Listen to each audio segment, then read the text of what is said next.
முதல் வாசகம். விடுதலை பயணம். அதிகாரம் 32, திருவசனங்கள் 7 முதல் 14 வரை.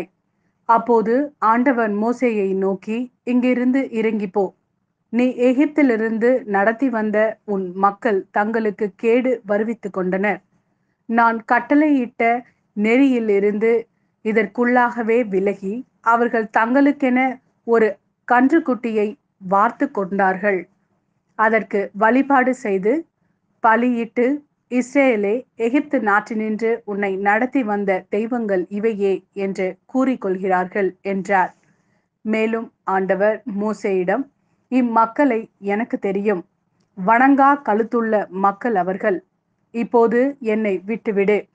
அவர்கள் மேல் என் கோபக்கனல் மூண்டியிருப்பதால் நான் அவர்களை அழித்தொழிக்கப் போகிறேன். உன்னையோ பேரினமாக்குவேன் என்றார். அப்போது மோசே தம் கடவுளாகிய ஆண்டவர் முன் மன்றாடி, ஆண்டவரே, மிகுந்த ஆற்றலோடும் வலிமை மிகு கரத்தோடும் நீர்தாமே எகிப்து நாட்டிலிருந்து கொண்டு வந்த உம் மக்களுக்கு எதிராக உம் கோபம் மூள்வது ஏன்?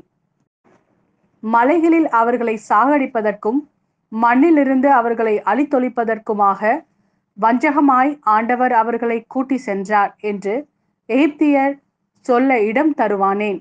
உமது கடும் சினத்தை விட்டுவிட்டு உம் மக்களுக்கு தீங்கிழைக்கும் எண்ணத்தை மாற்றிக்கொள்ளும்.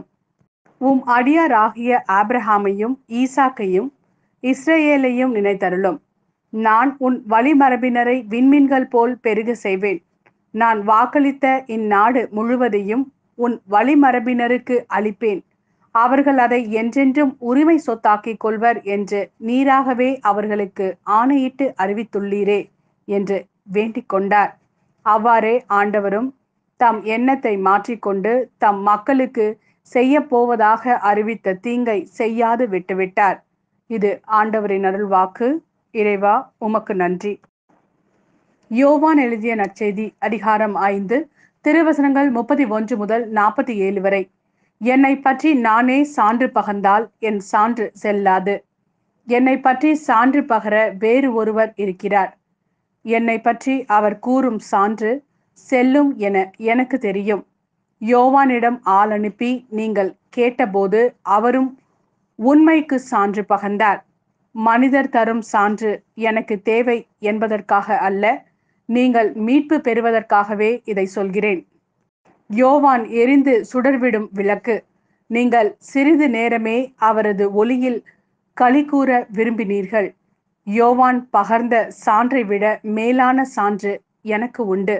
நான் செய்து முடிக்குமாறு தந்தை என்னிடம் ஒப்படைத்துள்ள செயல்களே அச்சான்று. நான் செய்து வரும் அச்செயல்களே தந்தை என்னை அனுப்பியுள்ளார் என்பதற்கான சான்றாகும்.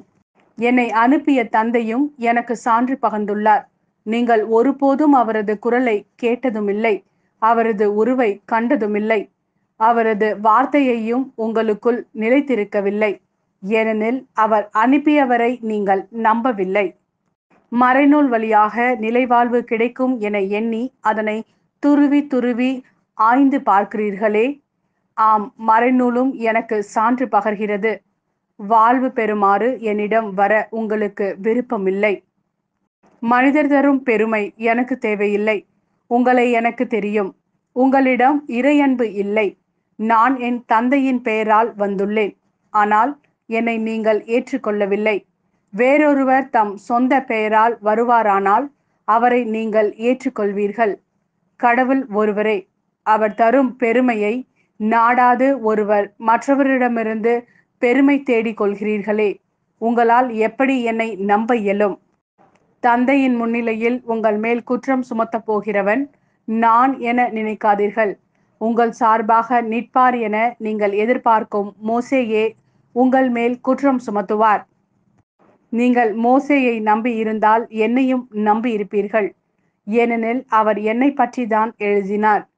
அவர் எழுதியவற்றை நீங்கள் நம்பவில்லை என்றால் நான் சொல்பவற்றை எவ்வாறு நம்ப போகிறீர்கள்?